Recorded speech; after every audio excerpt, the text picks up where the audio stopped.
The massive orbital station of the Vorthak Empire stretched across space like a gleaming crystal palace.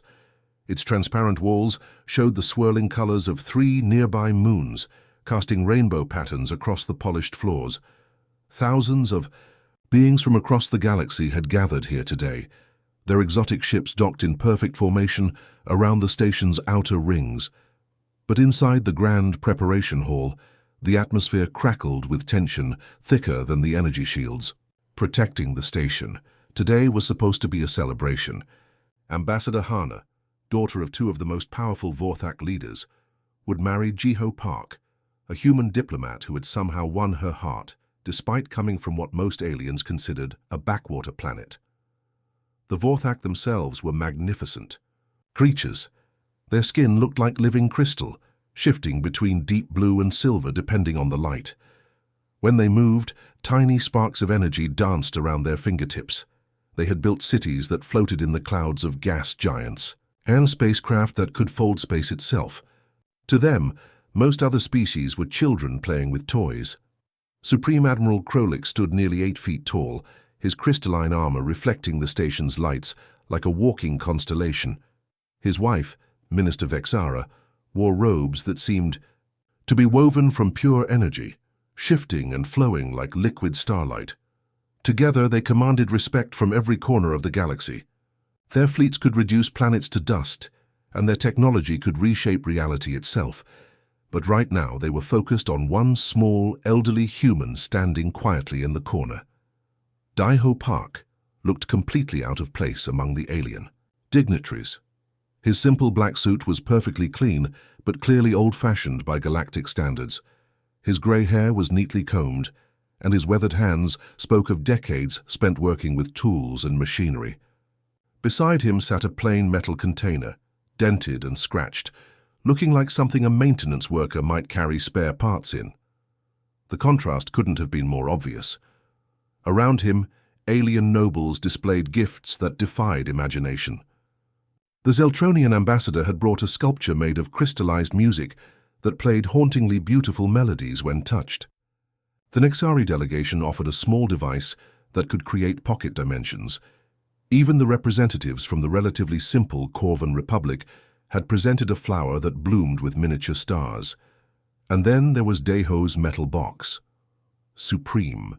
Admiral Krolix had been watching the human for the past hour, his crystalline features twisted in what his species considered amusement. Finally, he could contain himself no longer. His voice boomed across the preparation hall, designed to carry to every corner where alien dignitaries were gathered. "Look at this primitive creature," he announced, gesturing toward Jiho with one sparking hand. "His species still burns chemicals to push their ships through space, while we fold the very fabric of reality to travel between stars." Several nearby aliens turned to look, their various forms of communication creating a buzz of interest. The insect-like Chithari clicked their mandibles in what passed for laughter among their kind. The gaseous Etherians pulsed with colors that indicated amusement. Even the normally diplomatic Centaurians allowed themselves small smiles. "Minister." Vexara glided closer, her energy robes casting shifting patterns on the floor. Her crystalline face could have been beautiful by human standards, but her expression held nothing but contempt. "I suppose we should consider ourselves fortunate," she said, her voice carrying the musical tones typical of her species. "At least he didn't bring us sharpened sticks and animal furs as a wedding gift." The gathered aliens found this even more amusing. A draconian lord, whose species had conquered 17 star systems, let out a rumbling laugh that shook the nearby walls. "Perhaps the humans still believe fire is the greatest technology in the universe," he added, his scaled hide gleaming under the lights. Through it all, Jiho remained perfectly still. His weathered hands rested gently on his metal container, and his expression never changed. He had faced hostile alien negotiations before, survived ship battles in the Outer Rim, and spent decades working in the most dangerous archaeological sites in known space.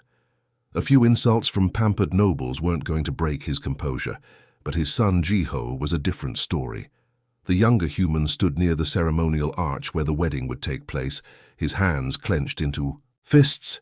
His face was red with embarrassment and anger. He had worked for years to build relationships with alien species, to prove that humans deserved respect in the galactic community. Watching his father being humiliated in front of the most powerful beings in the galaxy was almost unbearable. Jiho took a step toward the group surrounding his father, but suddenly felt a gentle but firm hand on his shoulder. Daiho had moved so quietly that nobody had noticed him approach his son. "Patience," the old man whispered, his voice so low that only Jiho could hear. "Let them speak their minds. Sometimes the loudest voices carry the least wisdom."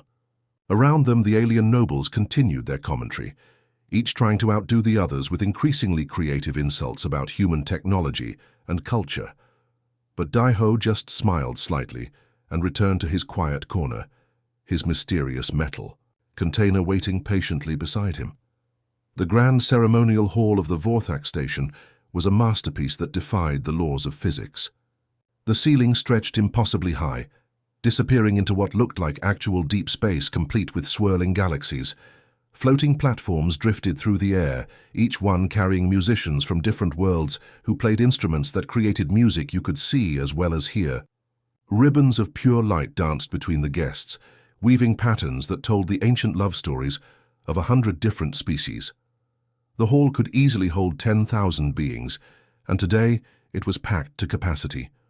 Representatives from every major civilization in the galaxy had come to witness this union between the powerful Vorthak Empire and the emerging human species. Floating cameras the size of soap bubbles zipped through the air, broadcasting the ceremony live to billions of viewers across thousands of worlds.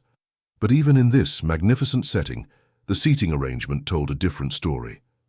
The front rows were reserved for the galaxy's elite, the Nexari Dominion, whose ships could travel through black holes, the Eternal Collective, whose members had lived for thousands of years, the Quantum Lords, who had learned to exist in multiple dimensions simultaneously. The middle sections held what the galaxy considered standard civilizations, species that had mastered faster than light travel, energy weapons, and basic reality manipulation. They were respectable, invited to important events, but not quite elite. And then, near the back of the hall, was a section clearly marked with symbols that translated to developing species representatives. The chairs here were smaller, simpler, and the view of the ceremony was partially blocked by floating decorations. This is where they had placed Daiho. The elderly human sat quietly among beings from worlds that had only recently discovered fire or the wheel. A delegation of primitive Korvaxi, who still lived in mud huts but had somehow developed basic spaceflight. Several primitive Draknari, whose species was still discovering mathematics. And Daiho Park, representing humanity. The insult was deliberate and unmistakable. Every being in the hall understood what it meant. The Vorthak were making it crystal clear that they considered humans barely above Stone Age primitives. When the ceremony began, holographic flowers rained from the ceiling, each one containing the essence of planets from across the galaxy. The air filled with the scent of alien spices and the sound of reality itself humming in harmony. Ambassador Hana entered, wearing a dress that seemed to be cut from the fabric of space-time itself, stars twinkling within the deep blue material. Jiho stood at the altar in his formal diplomatic uniform, trying to ignore the whispers and pointed looks from the alien dignitaries. His bride was beautiful beyond description, but he couldn't shake the feeling that this wedding was as much about displaying power as it was about love. The Vorthak wedding ceremony itself was a spectacular display of technology and tradition. Energy beings performed an ancient dance that told the story of creation. Quantum priests spoke blessings that actually altered probability itself, ensuring good fortune for the couple. Reality shifted and flowed around the altar as the very atoms in the air rearranged themselves into beautiful patterns. But the real show began when the gift presentation started. One by one, the galaxy's most powerful representatives approached the ceremonial platform with offerings that showcased their incredible civilizations. The Nexari ambassador glided forward, carrying what looked like a small sun contained within a sphere of pure force. The miniature star pulsed with real nuclear fire, providing enough energy to power a small planet for a century. "For light in your darkest moments," the ambassador said in the melodic tones of his species, placing the contained star on the platform where it cast dancing shadows across the hall. The Eternal Collective's representative was next, a being so old that its body had become partially transparent with age. It carried a sculpture that hurt to look at directly because it was made from crystallized time itself. The artifact showed the couple's future together, with scenes of their life playing out in slow motion within the crystal structure. "For perspective across the ages," the ancient being whispered, its voice like wind through cosmic dust. Each gift was more incredible than the last. The Quantum Lords presented a device that could create pocket universes. The Draconian Empire offered a weapon that could crack moons. The Chithari Hive brought a living ship that would grow and adapt to its owner's needs. The pile of gifts on the ceremonial platform began to glow with combined energy signatures that made the air itself shimmer. Some of the offerings were so advanced that several species in the audience couldn't even understand what they were looking at. Then came the moment everyone had been waiting for, though for very different reasons. Deho stood up from his seat, in the developing species section, picked up his dented metal container, and began the long walk to the front of the hall. The magnificent music gradually faded as thousands of beings turned to watch the old human approach the altar. His footsteps echoed in the growing silence. The floating cameras zoomed in, broadcasting his humble appearance to viewers across the galaxy. His simple black suit looked pathetic next to the energy robes and quantum armor worn by other guests. His weathered hands gripped the scratched metal box that looked like something a janitor might use to carry cleaning supplies. When he reached the ceremonial platform, the contrast was almost painful to see.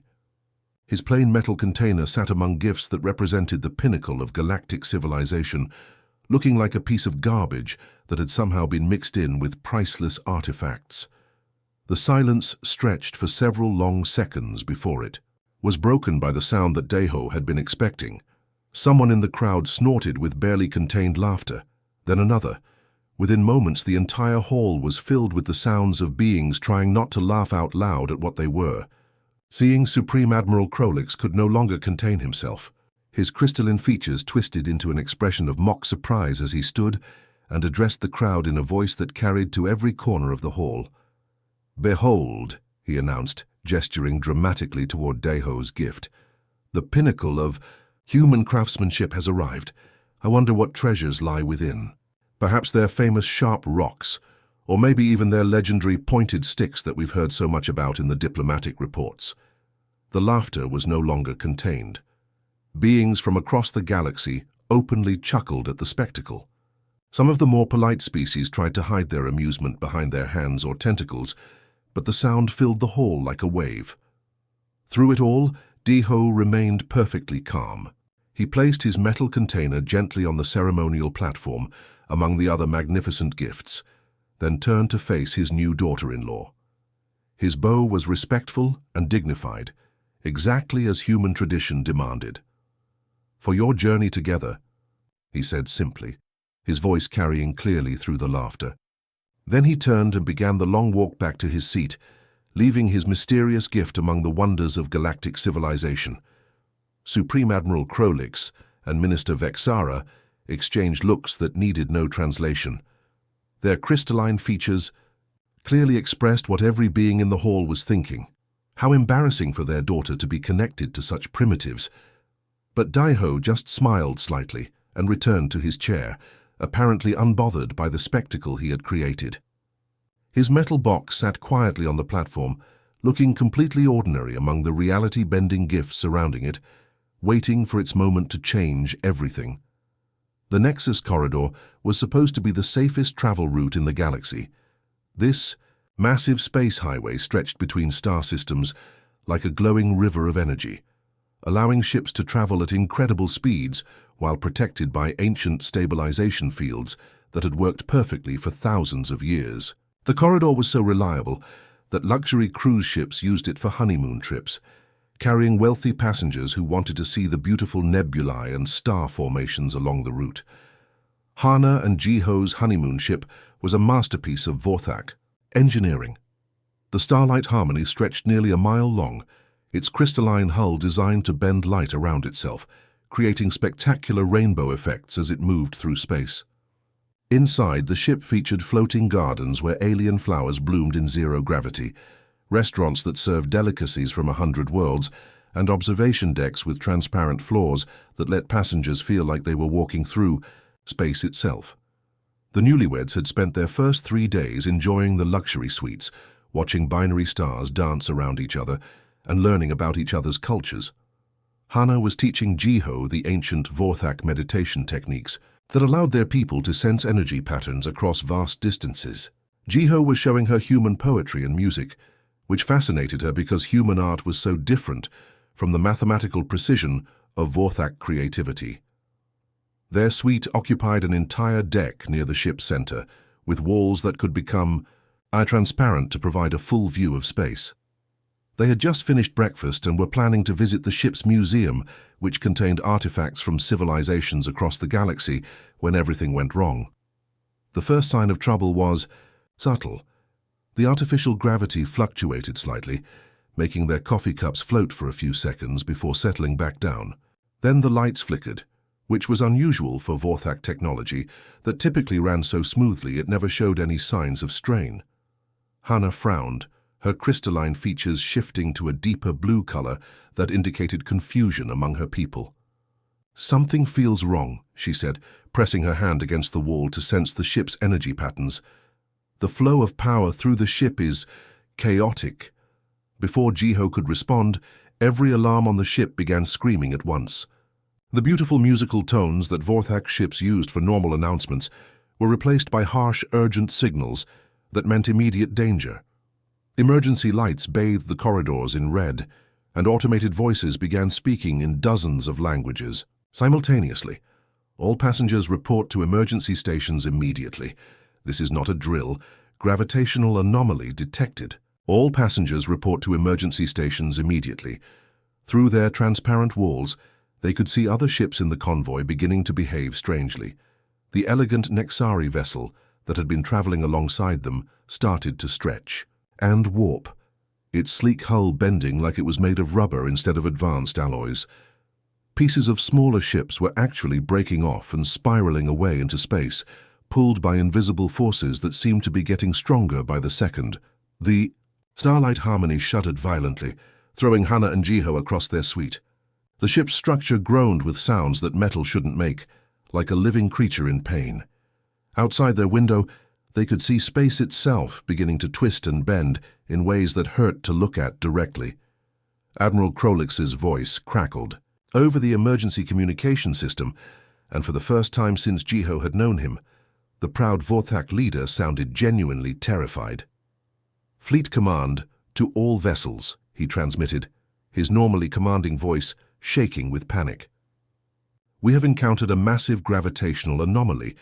It appears to be artificial in nature and is growing stronger. All ships attempt emergency jump to hyperspace immediately." The ship shook again, more violently this time. Through the chaos, they could hear the sounds of the Starlight Harmony's crew running through the corridors, shouting orders in the musical Vorthak language. The ship's quantum engines screamed as they tried to break free from whatever was pulling them, but the noise only got louder and more desperate. "Hyperspace jump failed," came another voice over the communications. "Something is preventing quantum tunnel formation. We're trapped in normal space." Jiho pressed himself against the wall, trying to see what was happening outside. What he saw made his blood run cold. Ships throughout the convoy were stretching like taffy, their hulls bending and warping as impossible gravitational forces pulled them in different directions. The beautiful Nexus corridor itself was collapsing, its energy fields twisting into spirals that disappeared into what looked like a hole in space itself. "The weapons systems are useless," reported another captain. "Energy beams are being bent back on themselves. Our reality distortion shields are failing. Whatever this thing is, it's beyond our technology." That's when Admiral Krolix made an announcement. That sent chills through every being in the fleet who understood galactic history. "Fleet command to all vessels," he said, his voice now heavy with the weight of terrible knowledge. "Long-range sensors have identified the source of the anomaly. The ancients spoke of such weapons in the oldest texts. Gravitational destructors, left behind by the Forgotten Ones. We have encountered a weapon that destroyed entire star systems before our civilizations even existed. In their honeymoon suite, as the ship continued to groan and bend around them, Hana grabbed onto Jiho's arm. Her crystalline skin was now flashing between colors rapidly, a sign of extreme stress among her people. "The Forgotten Ones," she whispered. "My people have legends about them. They were the civilization that came before all others, the ones who built machines that could destroy reality itself. But those are just stories told to children." Another violent shake nearly threw them to the floor.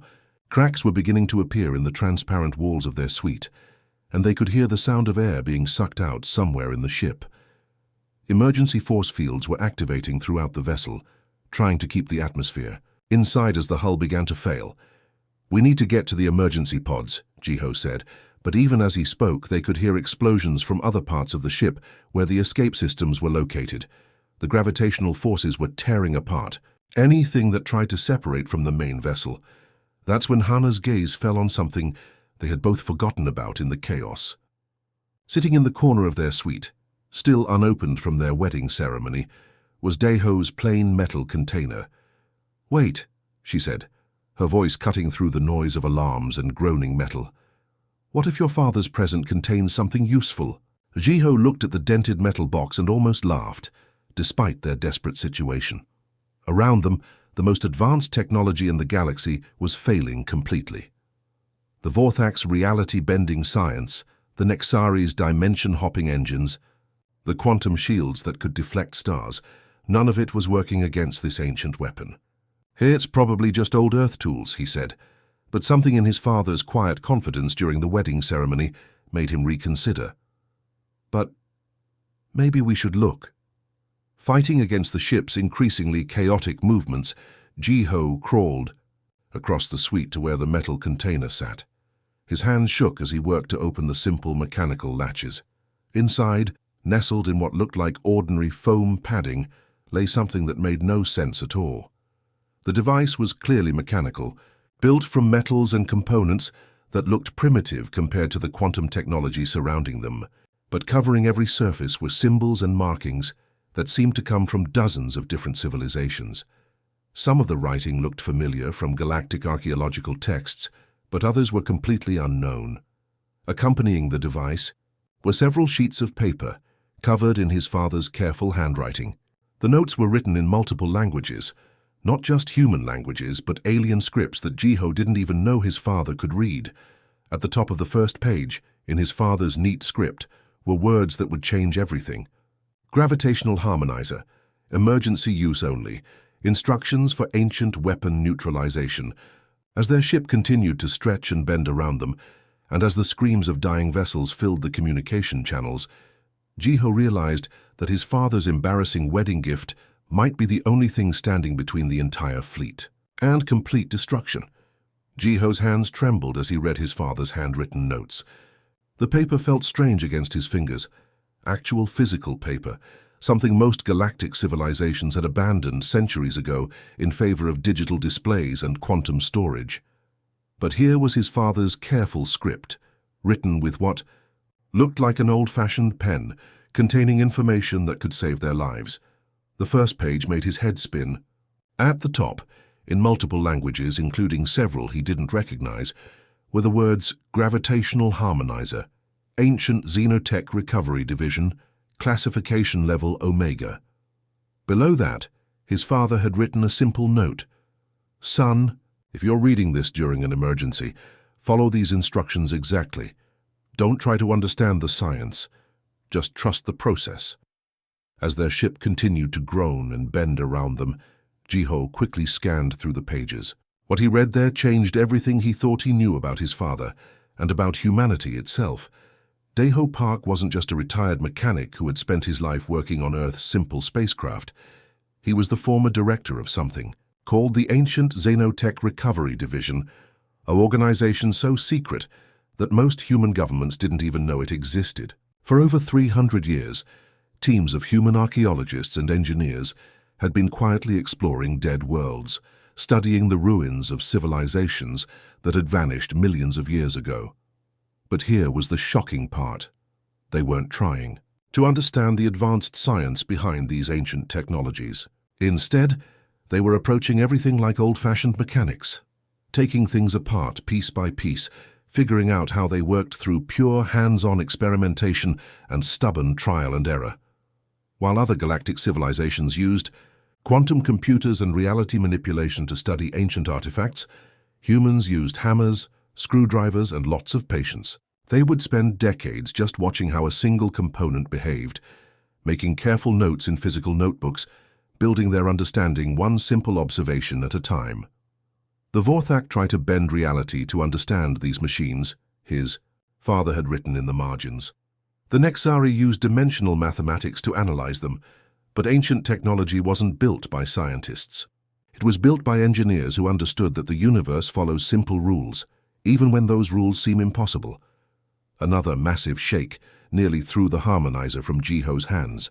Outside their window, he could see 3 more ships breaking apart, their crews' screams filling the communication channels. Whatever was pulling them was getting stronger, and the most advanced technology in the galaxy was completely useless against it. "How do I activate it?" Hana asked, her crystalline features now flashing rapidly between colors as panic set in.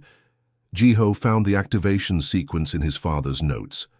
It wasn't complicated quantum programming or reality manipulation commands. It was a simple step-by-step process that reminded him of instructions for starting an old Earth tractor. First, make sure the 3 metal dials are aligned with the symbols that look like broken circles, he read aloud, following each step carefully. Then press the red button and hold it while turning the main shaft clockwise exactly 7 times. He worked. The device began to hum with a sound that was completely different from the high-pitched whines of Vorthak technology. This was a deep, steady vibration that seemed to resonate through the ship's hull and into their bones. Ancient. Symbols along the device's surface began to glow with a warm, steady light. "And now connect the output cable to any power source," Jiho continued, plugging the device into their suite's wall outlet. "The harmonizer will automatically adjust to match local energy frequencies." The moment the connection was made, everything changed. The gravitational forces that had been tearing their ship apart suddenly stabilized. The screaming of twisted metal stopped. Outside their window, they watched in amazement as other ships in the convoy began to return to their normal shapes, their hulls straightening and their systems coming back online. The device in Jiho's hands was doing something that the combined might of galactic civilization couldn't accomplish. It was neutralizing a weapon that had destroyed entire star systems, and it was doing it with technology that looked like it belonged in a human garage. "Fleet command to all vessels, Admiral." Krolix's voice came over the communications, filled with disbelief. "The gravitational anomaly has completely dissipated. All ships report normal space-time readings. How is this possible?" But that was just the beginning. As news of the incident spread through the galactic communication networks, something extraordinary happened. Representatives from dozens of species began reporting similar events that had occurred over the past several decades. The Draconian Empire admitted that 3 of their exploration fleets had encountered ancient weapon systems that had mysteriously shut down just as human merchant vessels passed through the area. The Quantum Lords revealed that several reality distortion events near their borders had been resolved by unknown forces, always coinciding with human archaeological expeditions in nearby sectors. Even the proud Nexari Dominion was forced to acknowledge that their most dangerous dimensional exploration missions had been mysteriously safer whenever human primitive ships were operating in the same region. The galaxy's most advanced civilizations were beginning to realize a shocking truth. For centuries, they had been protected by the species they considered backward and primitive. While they had been focusing on advancing their already impressive technology, humans had been quietly cleaning up the dangerous leftovers from ancient civilizations. Every dead world that other species avoided because of mysterious energy readings or dangerous artifacts, humans had visited with simple tools and endless patience. Every ancient weapon system that activated when advanced ships approached, Humans had somehow neutralized using mechanical understanding and old-fashioned engineering. Back. On the Starlight Harmony, Admiral Krolik stood on the bridge staring at sensor readings that should have been impossible. The gravitational destructor that had nearly killed them all was now completely inert, neutralized by a device that their best scientists couldn't even begin to understand. "How did they know?" he asked, his crystalline features flickering with confusion. "How could a primitive species understand technology that we can't even analyze?" That's when a new voice joined the fleet communications. It was Daho Park, transmitting from Earth on an old-fashioned radio system that somehow reached across the galaxy. "We listen to old stories," came his calm, weathered voice. "When we find ancient ruins, we don't just study the technology. We try to understand the people who built it. We read their myths, their legends, their warnings carved into stone. Most galactic civilizations ignore these things because they seem primitive and unscientific." The old human's voice continued, carrying across space to reach the most powerful beings in the galaxy. "But stories remember what computers forget.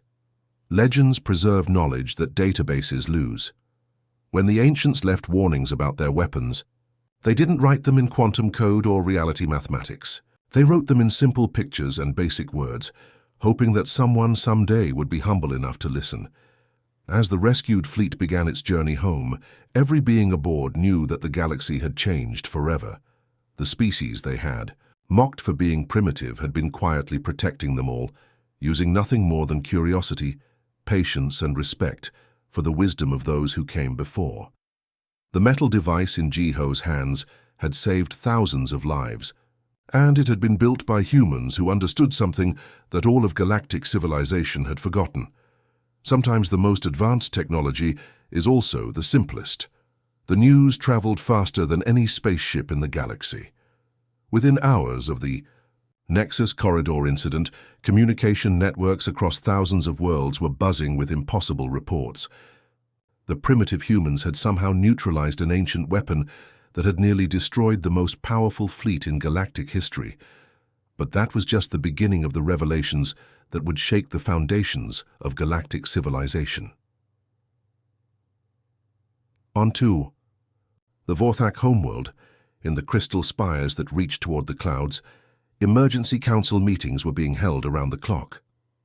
Supreme Admiral Krolik stood before a massive holographic display that showed incident reports streaming in from across the galaxy. Each report told the same incredible story: ancient dangers mysteriously disappearing whenever humans were nearby. The Draconian Empire was the first to break their silence. Their pride as conquerors of 17 star systems made the admission painful, but the evidence was undeniable. 3 separate exploration fleets had encountered ancient weapon platforms in dead systems over the past 50 years. Each time the weapons had activated and begun charging their reality-ending attacks, and each time, just as destruction seemed certain, the weapons had simply shut down. The common factor? Human archaeological ships had been operating in nearby sectors, conducting what everyone assumed were primitive digging expeditions on worthless dead worlds. "We thought they were just scavenging for scrap metal," admitted General Thakmor, the Draconian military commander, whose scales usually gleamed with pride, but now seemed dull with embarrassment. "Our sensors showed them using simple tools, taking apart ancient machinery piece by piece.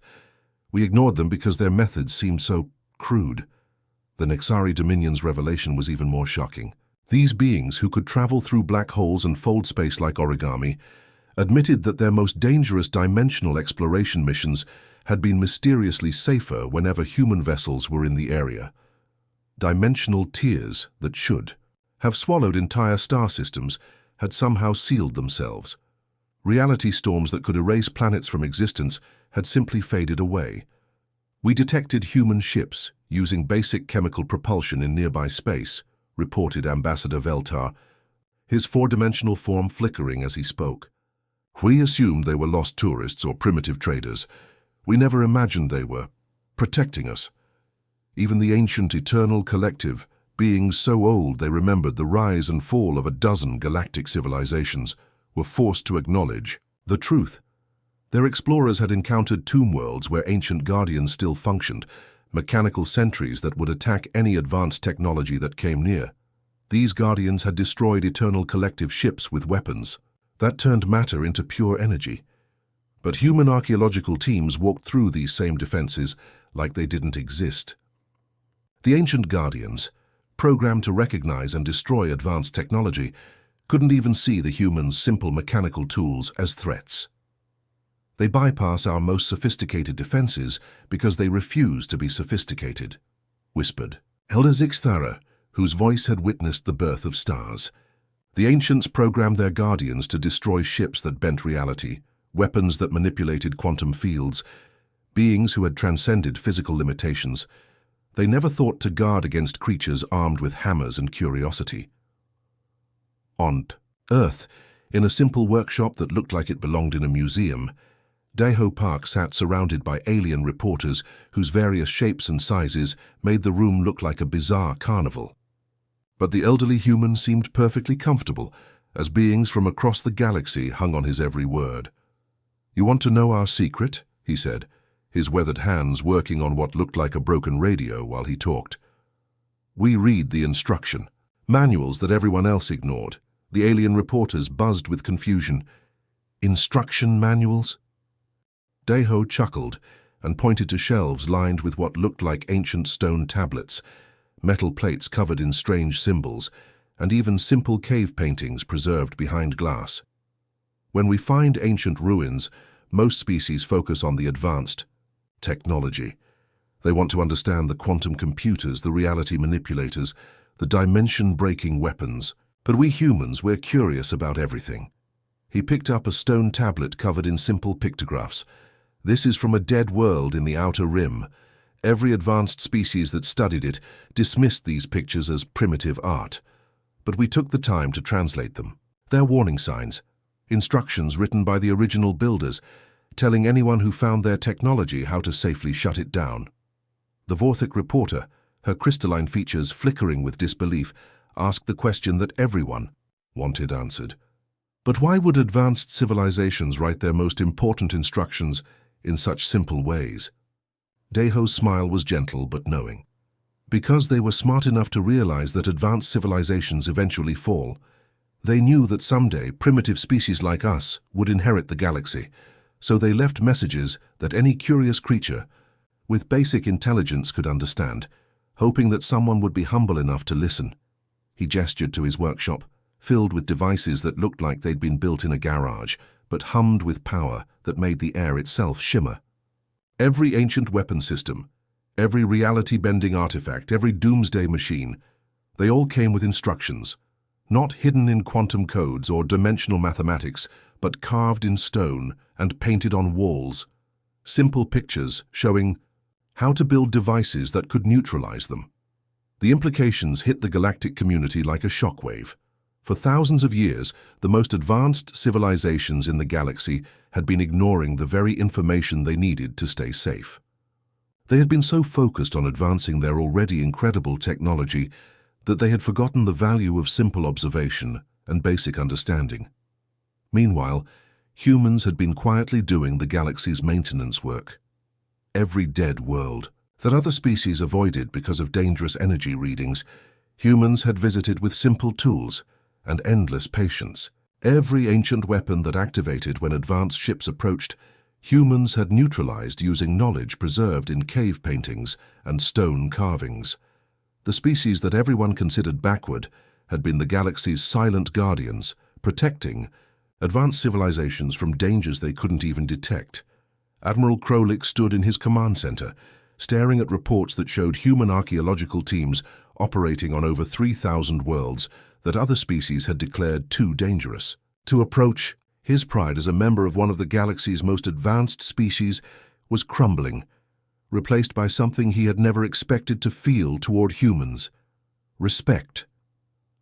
The old human's voice came through the communication system one more time, transmitted from his simple workshop to the most powerful beings in the galaxy. "We don't have your advanced science or your reality-bending technology, but we have something that many civilizations lose as they become more sophisticated: we still remember how to learn from those who came before us.